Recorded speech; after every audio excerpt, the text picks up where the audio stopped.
There are more and more mysterious rumors about Iran. Even a simple earthquake in Iran can be rumored to be a nuclear weapon test. According to CCTV News, on October 5 local time, a magnitude 4.4 earthquake occurred in the El Aden area of Semnan province in central and northern Iran. The focal depth of the earthquake was determined to be about 12 kilometers, and tremors were felt in the Iranian capital Tehran. It seems that this earthquake is just a simple and relatively isolated small earthquake. Unexpectedly, a simple earthquake in Iran has become a matter bigger than the sky in the end. I've been looking through social media and short video platforms these days, and a lot of rumors say that the earthquake in Semnan province, Iran, is actually Iran's first secret underground nuclear test. Even some big shots have forwarded and agreed with this statement, which is clearly below the standard I've roughly checked. And the source of this rumor should be an unknown Telegram group in Iran. Then it's necessary for us to talk about this matter. Was what Iran implemented really a nuclear test? What are the differences between underground nuclear tests and regular earthquakes? And how to distinguish them through detection? So, was the magnitude 4.4 earthquake in Semnan province, Iran this time really Iran's first underground nuclear test? Obviously not many people think too simply about underground nuclear tests, thinking that for an underground nuclear test, just dig a pit or a hole, bury the nuclear weapon in it, connect a fuse and press it, and with a boom, the ground shakes. But it's definitely not like that. Organizing an underground nuclear test is extremely cumbersome, and there are many factors to consider. For example, in terms of the forms of underground nuclear tests, there are two types: horizontal tunnel nuclear tests and vertical shaft nuclear tests. The so-called horizontal tunnel nuclear test generally relies on horizontally excavating a cave in a mountain, just like using a shield machine to dig a tunnel. Digging a tunnel hundreds or even thousands of meters long, and installing an explosion chamber at the end of the tunnel. And the vertical shaft nuclear test is similar to the excavation of oil or coal, digging a vertical shaft in the vertical direction or at a certain angle. The length of the vertical shaft may also be hundreds or even thousands of meters, and an explosion chamber is set at the end of the vertical shaft. Generally speaking, if a new type of nuclear weapon is to be tested, the form of vertical shaft nuclear test is often chosen, while the horizontal tunnel nuclear test is suitable for testing nuclear explosion effect objects, such as testing the impact of nuclear explosions on specific labeled concrete, blast doors, etc. And in the exploration of the underground nuclear test site, it is also extremely complex, and issues such as geological structure, geological materials, groundwater level, and on-site resource scheduling need to be considered. After all, madam, you don't want to find that radioactive substances have polluted the groundwater source after a nuclear weapon explodes, right? At the same time, whether it is excavating a horizontal tunnel or a vertical shaft, a large amount of manpower and material resources are inevitably required. How to transport all kinds of materials and equipment, and how to ensure the engineering core station locally are all issues that need to be considered in the preparation stage of the underground nuclear test. With so many pre-preparations in the eyes of other countries, this is clearly a sign of an underground nuclear test. Needless to say about the pre-site exploration, if the confidentiality is higher and fewer people know about it, it can still be passed off in the name of normal geological surveys. When the test explosion address of the underground nuclear test is determined, it is almost impossible to conceal it from the space reconnaissance or human intelligence reconnaissance of other countries to excavate a horizontal tunnel or a vertical shaft. There will inevitably be a large number of construction machinery entering the site, and there will also be a large amount of earthwork, sand and gravel being transported out and dumped. In order to transport these machines and transport out these earthwork, sand and gravel, Special roads will inevitably be built in the wilderness.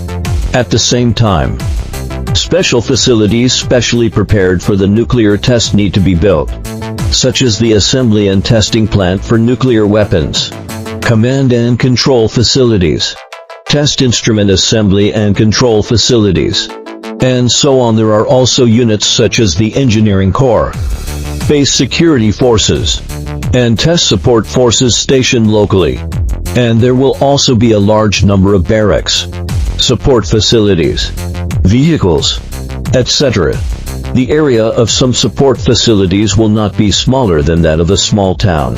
After the horizontal tunnel or vertical shaft is excavated, the underground nuclear test will enter the final preparation stage, such as the assembly and placement of nuclear weapons, the backfilling of the horizontal tunnel vertical shaft, the assembly and lifting of various test instruments, the laying of detonation cables, instrument control cables, and so on in the face of space reconnaissance.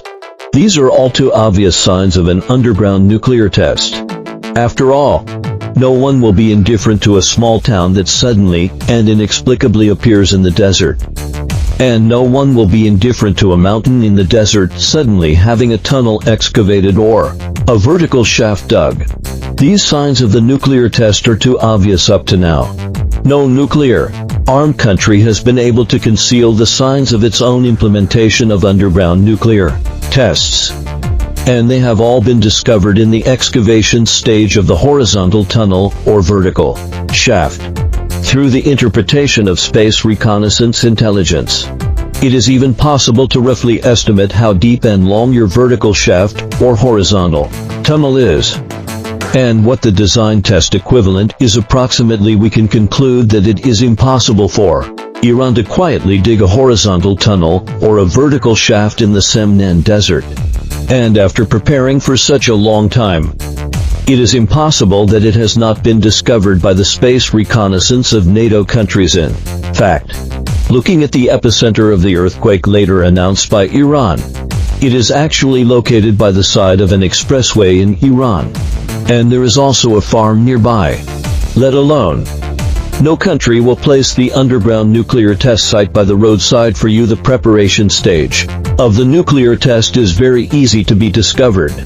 After the underground nuclear test, there are more signs that can be judged as underground nuclear tests. Let's simply mention 3 points. First, there is the ground depression. Geologically speaking, the effect of an underground nuclear test on the surrounding geological structure is divided into 4 stages.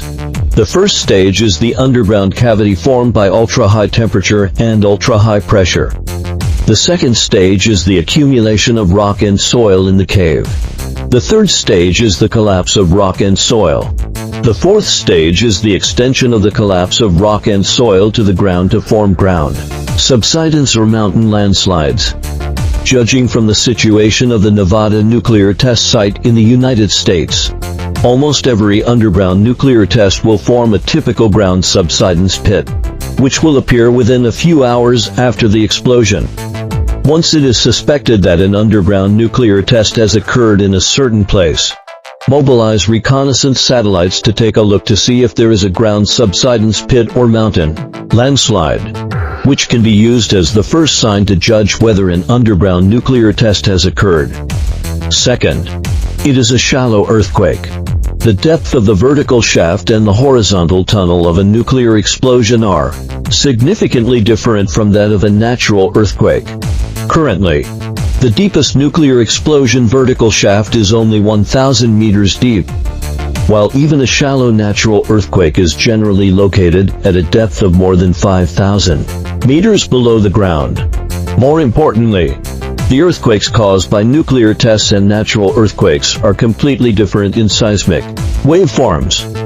Natural earthquakes will not only exert compressive force on the rock strata, but also generate shear force. Therefore, the compression of the rock strata caused by a natural earthquake will produce compressional waves, compressional wave propagation, P waves, and at the same time, it will also produce shear wave propagation, S waves.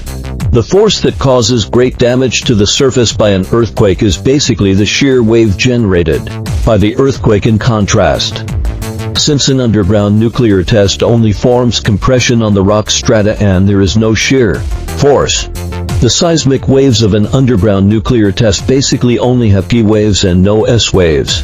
For seismic stations around the world, this sign is really too obvious. It can be judged just by looking at the seismic waveform a little. And it can even be detected thousands of kilometers away if Iran really carried out an underground nuclear test. The first to react would definitely be the earthquake scientists of the U.S. Geological Survey, USGS. Now the entire Western media would probably have already exploded. There is no way it would be just passed around in a few unknown Telegram groups in Iran. Third, it is inert gas measurement. Whether it is a uranium bomb or a plutonium bomb, after complex radioactive decay after nuclear fission, the target anicolides xenon 131, 133, 135 will eventually be produced, even in an underground nuclear test. These anicolides will escape into the atmosphere through mountains and rock strata and enter the atmospheric circulation. And the activity ratio of such anicolides is significantly different from that of anicolides in civilian nuclear power plants. By collecting atmospheric samples at a distance and detecting the amount of radioactive anicolides in them, it can be judged whether an atmospheric or underground nuclear test has occurred. It can not only be distinguished from the anicolides produced by civilian nuclear reactors, but also, through some additional tests, it can be judged whether the nuclear material used in the nuclear test is uranium-135 or plutonium-139. Therefore, if Iran really carried out an underground nuclear test, it is likely that the nuclear test markers would have been detected long ago. But now they have not been detected at all, which proves that there was no nuclear test. So how to view the online public opinion? From the perspective of this Iranian earthquake, there are no signs of a nuclear test, no symptoms of a nuclear test, no products or markers of a nuclear test. You tell me that Iran carried out an underground nuclear test, and I have just 3 words. I don't believe it. This is impossible. Actually, I still understand the urgent mood of many big shots quite well. We also know that if Iran wants to achieve a terror balance with Israel, developing nuclear weapons and realizing the combination of 2 bombs is the only way for it. And with Iran's current uranium centrifuge-at-ion capacity, it does not have technical difficulties in increasing the abundance of existing nuclear materials from the current about 60% to about 95% to become weapon-grade enriched uranium. Even time is not a problem. Everything just depends on the strategic determination of Iran's Supreme Leader Khamenei. However, in my opinion, the biggest problem for Iran to develop nuclear weapons now is not technical, but at the political level. Have the Iranian political high levels been ready for various blockades and sanctions brought about by nuclear weapons? Is it possible for Iran to experience social collapse due to more severe sanctions? What are the views of China and Russia on Iran's development of nuclear weapons? Will the Gulf Cooperation Council countries have a political upheaval due to Iran's nuclear weapons and even ruin the current strategic achievements of the Saudi-Iranian reconciliation? These are the issues that Iran needs to consider, so let's just watch and wait for now.